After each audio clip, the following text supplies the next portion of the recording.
Well, gobble gobble. It's my nerd world. Welcome to it on this Thanksgiving Day, 2021.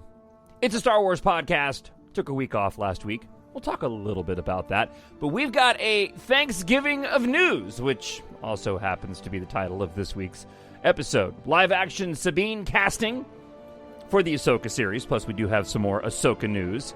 Another show got canceled. Kathleen Kennedy will continue on with Disney for another few years. Talks a little bit about Obi-Wan Kenobi and his live-action TV show. A ton of details coming out of Empire magazine this week, including the Book of Boba Fett, which we are just, some 9 days away from watching on our television screens at home. Plus, Adam Driver. A future with Star Wars still exists.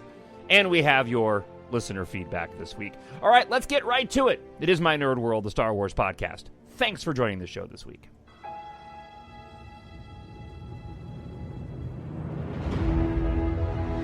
Nothing will stand in our way. I find your lack of faith disturbing. I will finish what you started. Who are you? I'm no one. There are stories about what happened. It's true. All of it. The Force. It's calling to you.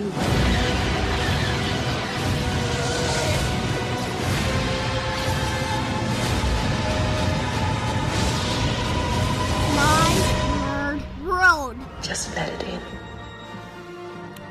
So I imagine by the time that you listen to this show, it'll probably be past Thanksgiving. But a happy Thanksgiving and a happy holidays to you anyhow. From My Nerd World, a Star Wars podcast, I am your host, Jon Justice, and got a lot of news to run through this week.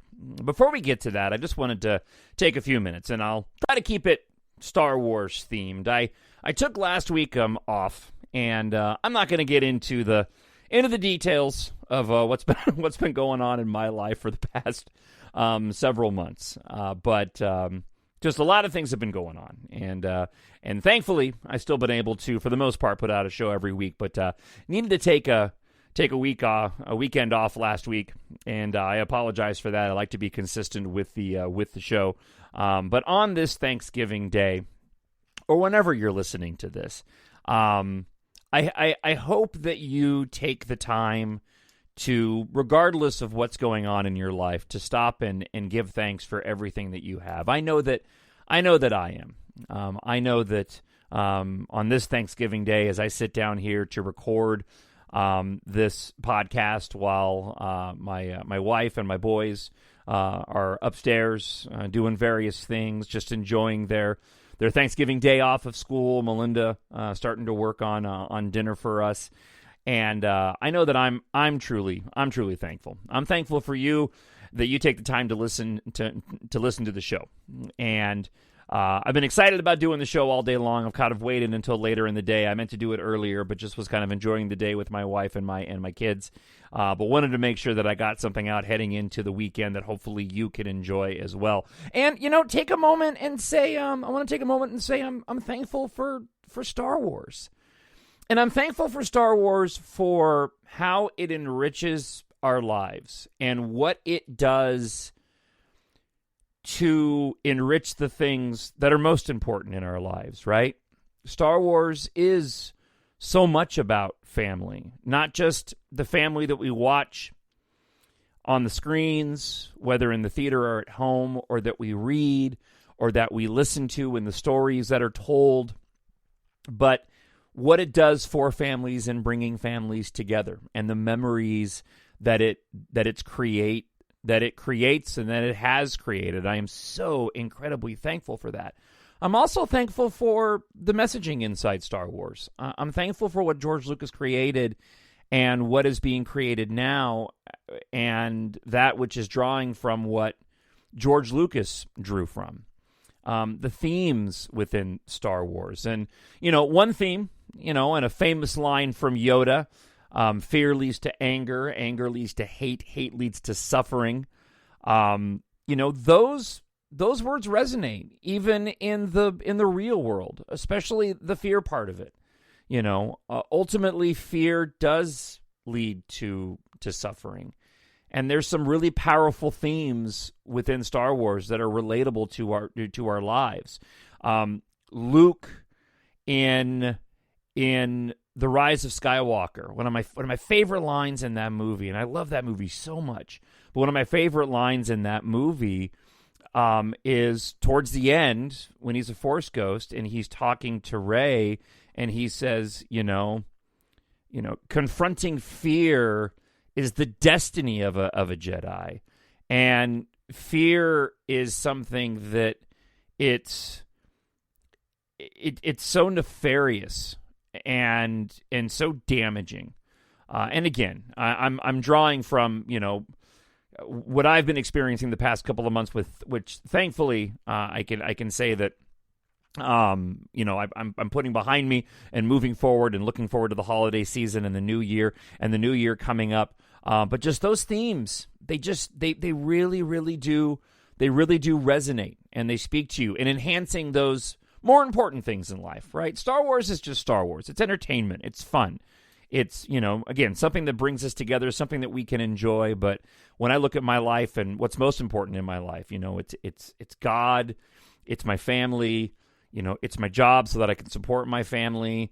And then, underneath that comes, all the fun stuff. And Star Wars is included in that. And it enriches all those things above it. So I hope that you're having a fantastic start to your holiday season and that you've taken time out to just be so thankful for everything that is around you. And especially Star Wars for what it does in your life and the way that it brings your family together. So getting back into sort of the core of the show, now that I've gone on a little 7-minute rant here for Thanksgiving Day, it's funny because usually my tradition has been, for the most part, when we get around Thanksgiving, I usually put on The Phantom Menace. And I don't know why. There's just something about The Phantom Menace that just comes off Thanksgiving-y to me.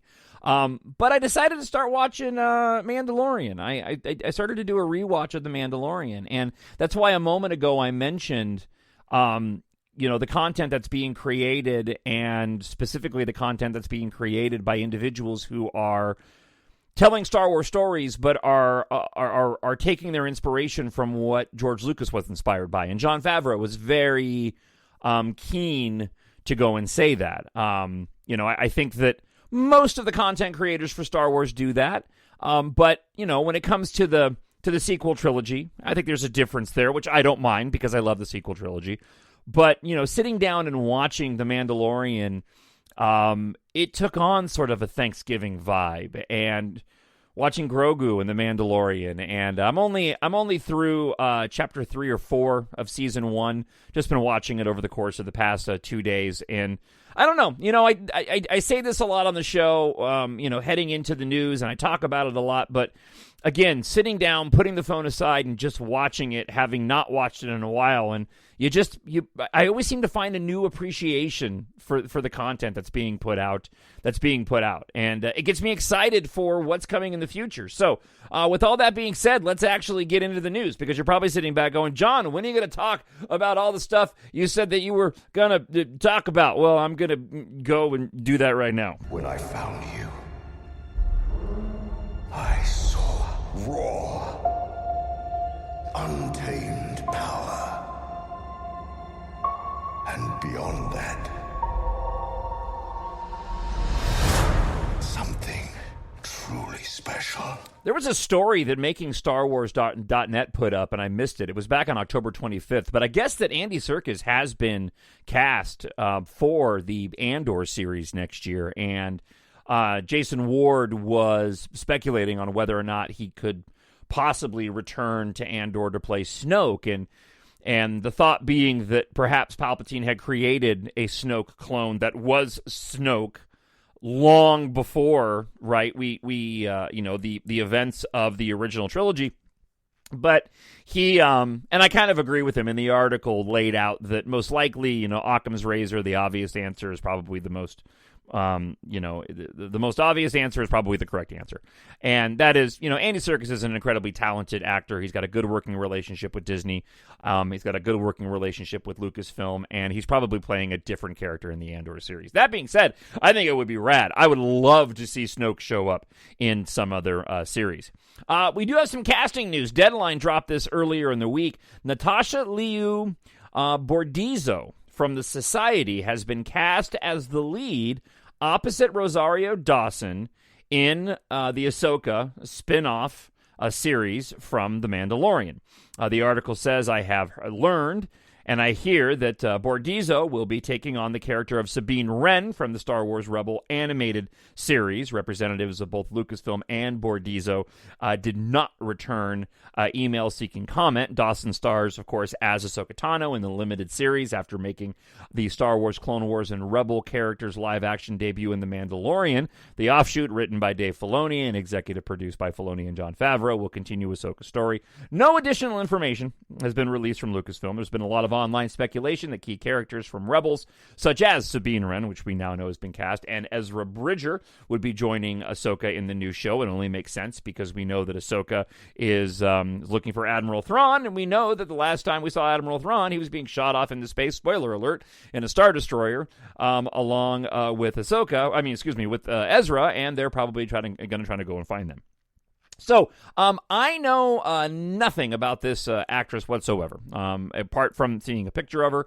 Certainly, she looks like she could play the part of Ahsoka Tano. I was, if you had asked me, I think Tia Sircar, who actually voiced Sabine Wren, would have been a fantastic choice as well. But it seems like, Disney likes to go and, go through the normal casting process to find individuals that perhaps maybe have a little bit more skill than the voice actors do. And we certainly saw that happen when it comes to the casting of Ahsoka Tano, choosing Rosario Dawson over Ashley Eckstein. So we'll see.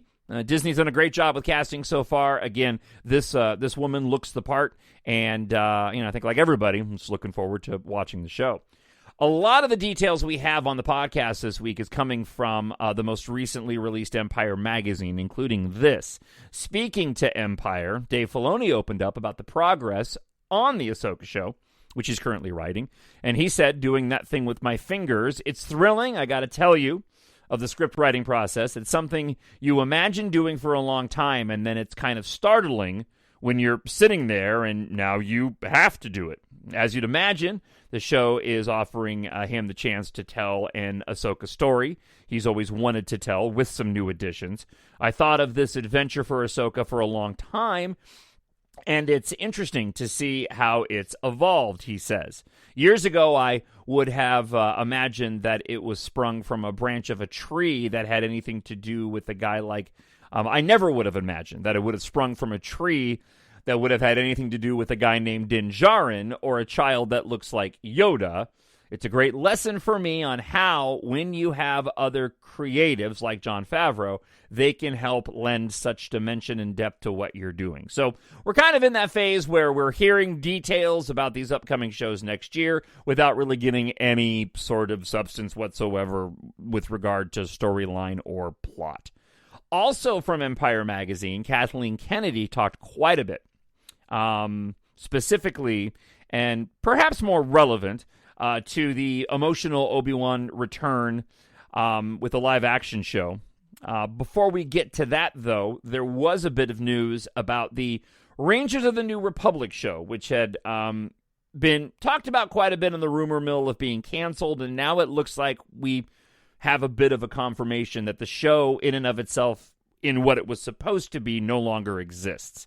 So the show was announced over a year ago when we got the announcement of a whole slew of shows, Star Wars shows, coming to Disney Plus, something we didn't get this year. And includes the Ahsoka show, Lando, which we haven't heard anything about, The Acolyte, and Rangers of the New Republic was one of them.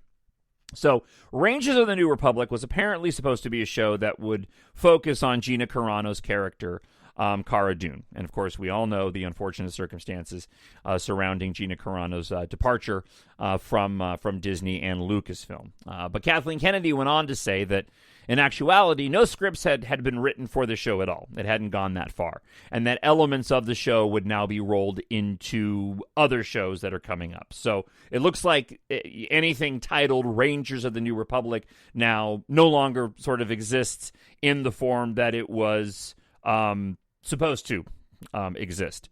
She also went on to say, though, she opened up about the emotional reunion of Ewan McGregor and Hayden Christensen on set as they slipped back into those iconic flowing robes. She said, the thing that was most exciting was being on the set and watching the two of them get excited, said Kennedy. They hadn't seen one another in a long time. I was surprised at just how incredibly emotional it was for each of them to find themselves back in these roles. And just realizing how important Star Wars was to each of them. It was the beginning of their careers. While Obi-Wan Kenobi is springing from the prequel trilogy and Rogue One prequel and/or bookends the original trilogy with the post-Return of the Jedi Mando-verse shows, it sounds like there may be more stories to come involving the crew introduced in the most recent sequel trilogy. And this makes sense, right? So, which wrapped up on the big screen with the Rise of Skywalker in 2019. Certainly, those are not characters that we're going to forget, teased Kennedy of that third generation of Star Wars heroes. They will live on. And those conversations that are going on with the creative team as well, the Force is as strong as ever. So, a little bit of speculation here. We've got no ground to go off of. You know, we know that Rogue Squadron's been delayed. We have not received any word on what film is supposed to replace that movie in 2023 yet. Most of the speculation revolves around it taking place long before the prequel trilogy. So it makes a bit of sense that if we start moving forward in the timeline post The Rise of Skywalker, that it probably will be something on Disney Plus. And I would imagine something on Disney Plus where they can tell these singular stories that don't necessarily disrupt the ability to continue on with the saga, meaning episode 10, 11, 12, and 13 down the line. Because they will one day. I guarantee it. One day we will get a Star Wars episode 10. But we know that Daisy Ridley has sat down and talked with Kathleen Kennedy. And I actually have a new bit of news here. I don't think there's anything relevant to it, but we'll mention it anyways. And I can, you look at those characters, the characters were popular. There was nothing about the characters within the Star Wars sequel trilogy that I've seen that people didn't like. Everybody liked the characters. If anybody has complaints over the sequel trilogy, it's just the movies themselves and the stories that were told that they wish were told differently. So I hope we see that sooner than later. I've been, very vocal in my desire to move forward in the timeline as a massive fan of The Rise of Skywalker and the sequel trilogy, which I plan on partaking or in watching sometime this weekend again. I want to see those stories continue. I want to see that. I want to see what comes out of what happened post the Rise of Skywalker. And speaking of which, in a UK interview with Adam Driver, who is out promoting a House of Gucci, there's a little snippet about Star Wars where he's asked about a potential future in Star Wars. Given the notoriety, the article says, of The Last Jedi discourse and the general fury of fandom, it wouldn't be surprising if Adam Driver is avoiding franchises going forward, but that's not the case. Adam Driver said, "No, I'm not totally against it. For me, it's a filmmaker's medium. So my only thing is working with great filmmakers, whatever the size. It's never been interesting. It's never been interesting to me to an extent. There's interesting things about working on both. I always just follow people I'd be interested in working with and whether I'd be right for the part, things like that. No, definitely not adverse. So again, what they could do with that, who knows?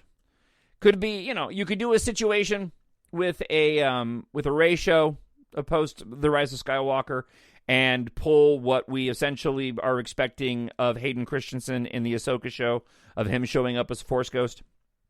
I think that, I don't want to say the clock is ticking, but if we're going to do something pre-The Force Awakens or within the sequel trilogy timeline in terms of a show. You want to get on that fairly quick. Adam Driver's not getting any younger. It's not that he would look that much older, but, he is hitting that age where it is going to make a difference unless you start de-aging him. I mean, you look at Adam Driver from The Force Awakens to Adam Driver in The Rise of Skywalker, and there's definitely a difference there.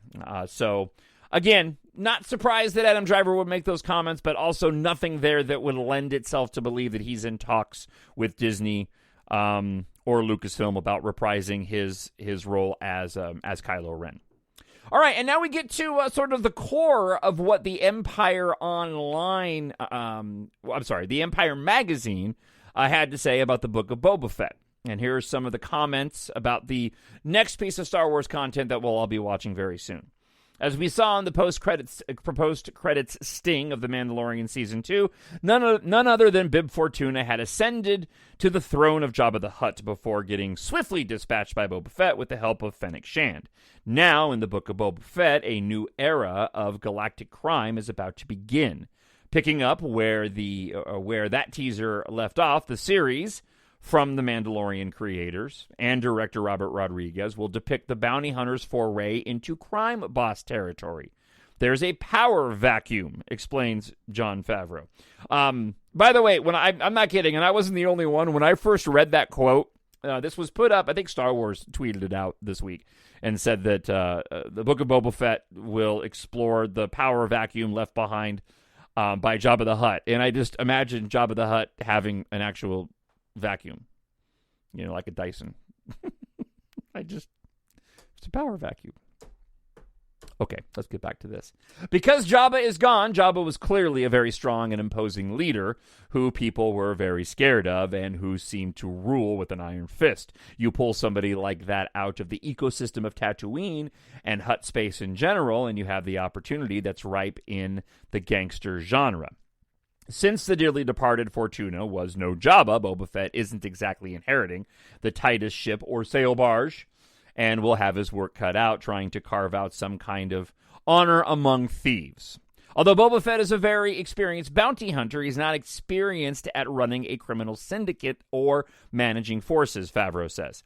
He's not normally a newcomer. He's an expert, as we see him in most areas. But in this case, he's trying to transition to another position. And since the trailer depicts Fett crunching skulls shortly after declaring his intention to rule with respect, we can expect his actions will do a lot of the talking. We'll see a lot more of his true character in this season, promises Rodriguez.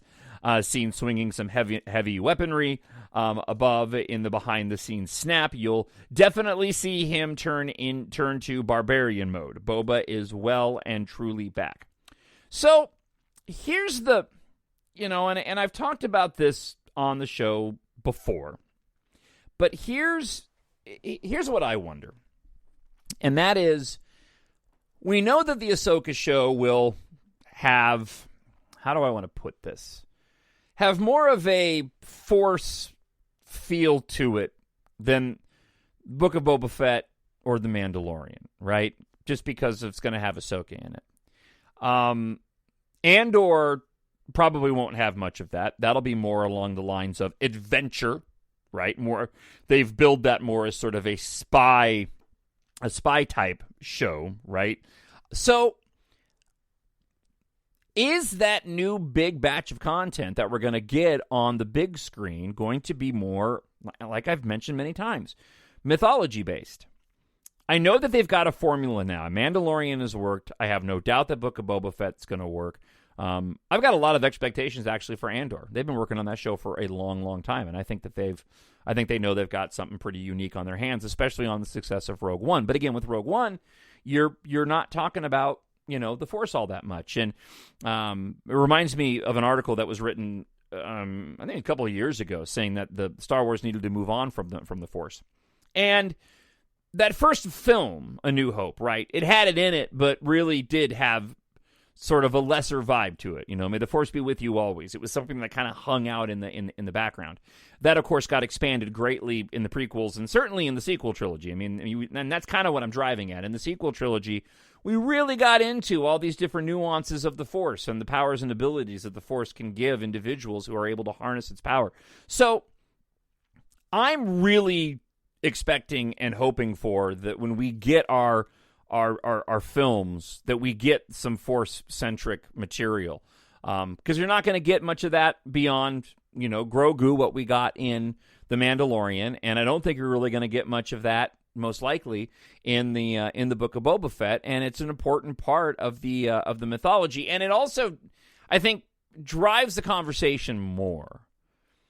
And again, that's just my opinion, but I think, you know, that the mystery surrounding the Force, I think that really, you know, it's ingrained into Star Wars, and I know that their content's been working, and they've been sort of sprinkling it in there just enough, and maybe that is the magic formula, and maybe the vast, you know, maybe the regular audience doesn't necessarily want deep dives into the Force and Force Skyping and things of this nature, you know, and so maybe I'm off base here, but I'm looking forward to hopefully some content, even if we have to go again way back prior to the prequels.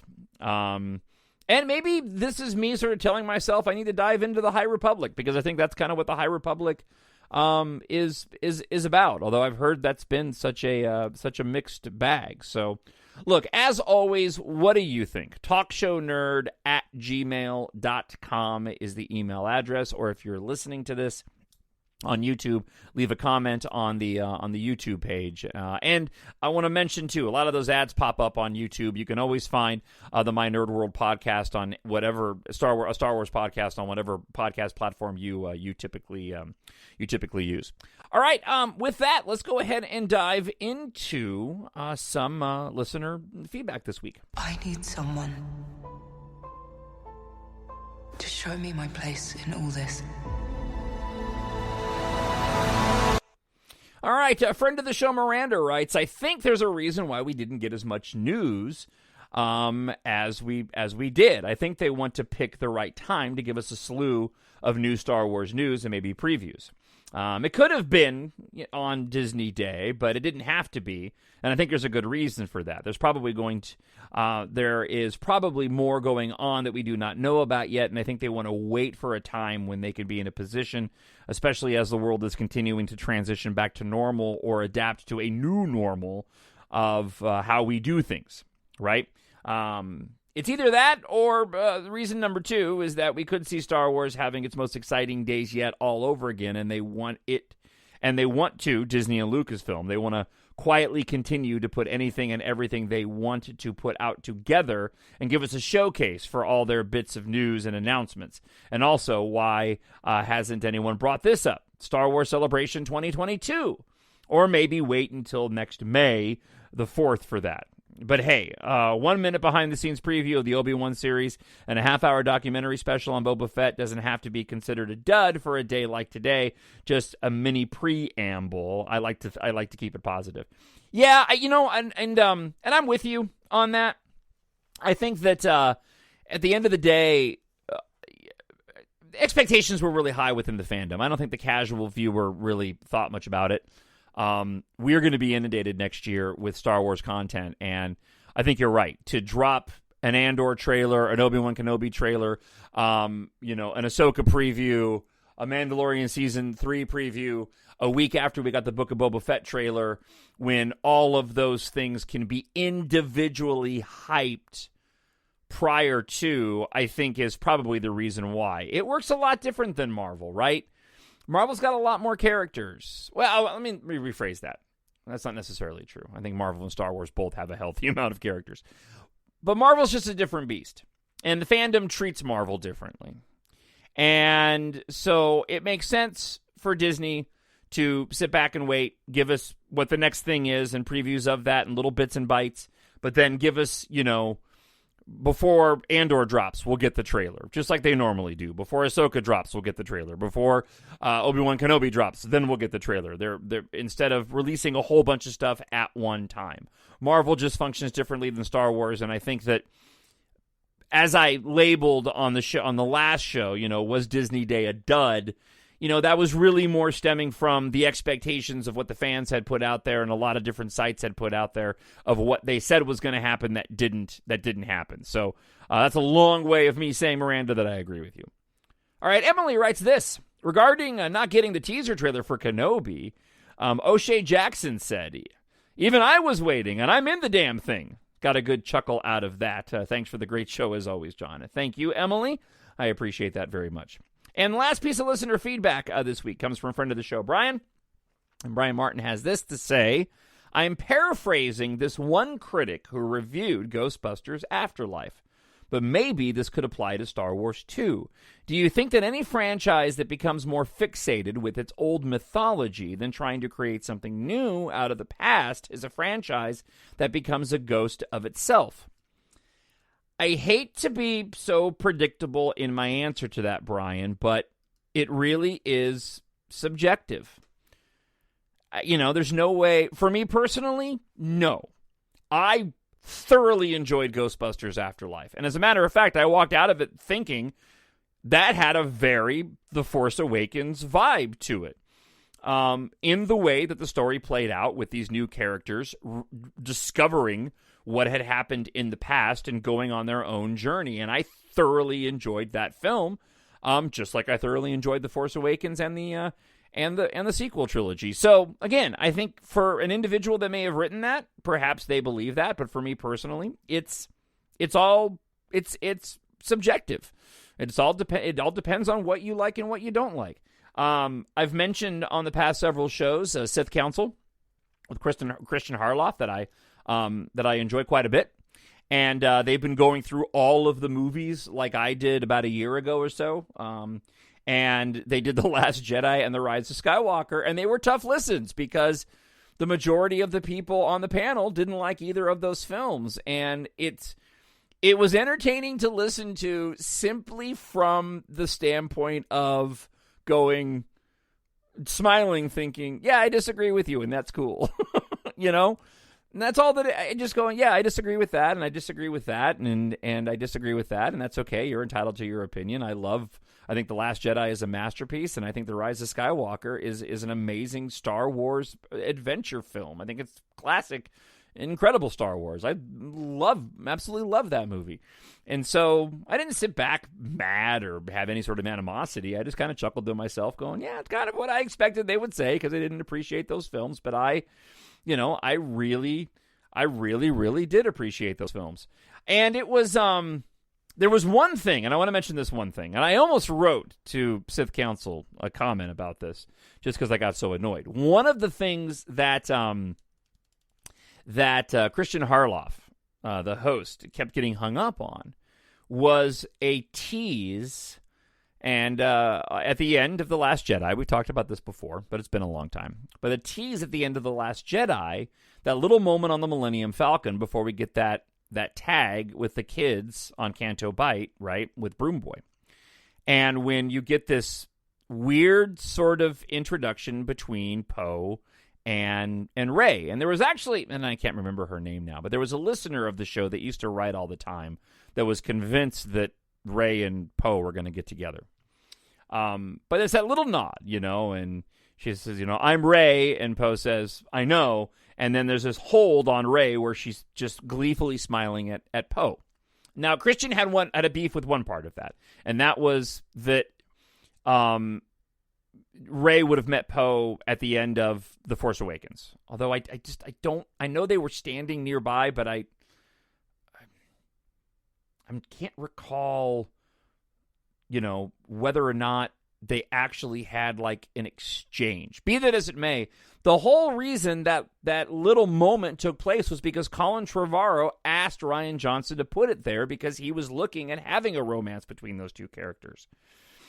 So that's why that little scene is there, and that's why it's so subtle. And I almost wrote in because he kept harping on it, and I was like, somebody please comment in the chat to Christian Harloff that That little moment between those two was there intentionally. It's the same reason why Rian Johnson had asked J.J. Abrams to send R2-D2 on the Millennium Falcon to Octo at the end of The Force Awakens, because he wanted R2 there and not BB-8. And J.J. obliged him, leaving BB-8 behind on Dakar. So I just wanted to point that out, because I didn't write him, and I wanted to get it out of my system, and now I have. All right, so before I let you go, if you are a new listener to the show, thank you so much. I hope you enjoyed it, and I hope you go and check out the past episodes, especially the ones that are more evergreen, where I go through and give my thoughts on all of the theatrical releases. If you want to support the show, and you haven't done so already, I am a science fiction author. I have written the EMBARK science fiction series. And I wrote these books because of my love of Star Wars, and wanted to know what it felt like to create a universe like George Lucas did, based it in the future on Earth, with the intention of getting humanity out into space, so I could tell an epic space opera, good versus evil. That's a great read for all ages. I've had kids as young as 11, and then those up into their 70s who have enjoyed the stories. 6 books available in the series right now at Amazon.com when you search for EMBARK and Jon, Jon Justice, or just go to mynerdworld.net. Here is the synopsis for Book 1. Katha has found something, and humanity won't survive without it. The stars are now within reach, as global corporations D-Corp and Enercon have made interstellar travel possible and spaceflight available to all humanity. But when an industrial accident inside D-Corp sets off an apocalyptic chain of events, all of Earth is at risk. Unaware of the growing catastrophe, headstrong Katha Morrow receives a cryptic message from her father, an aerospace engineer who died 1 year earlier. Meanwhile, the ruthless Sin Argum of D-Corp attempts to exploit the global evacuation and gain control. With the help of fellow pilot Taft Guardia, Katha uncovers a shocking discovery that may hold the key to saving humanity from the tyranny of D-Corp's evil leader. You can get the books in ebook, paperback, hardback, and audiobook. And ebook number 1 for book 1 is only 99 cents. And you can also pick up the opening trilogy. So book 1, 2, and 3, EMBARK, Treasure in Darkness, and The Vanishing War, which tell a complete story leading into Gahan Corbijn and the Asteroid of Misfortune, The Rocket Queen, Fear the Dangerous Night. Those are the books available. And then book 7, which I'm currently writing, called Battle Planet, which should be out sometime in late January, early February. You can pick up those first 3 books in an ebook box set for just $3.99, which is a huge discount from buying all 3 ebooks together. So head on over to mynerdworld.net. Recently did a brand new update on the website, added a lot of new content, including a new Thanksgiving Day blog you can check out there on the site, and also all the links to the books are available there on the homepage. So happy Thanksgiving, happy holidays to you. Again, I hope wherever you are happy, you are healthy, you're thankful, and you're safe. And we'll talk to you again next week. The Force will be with you, always. My Nerd World.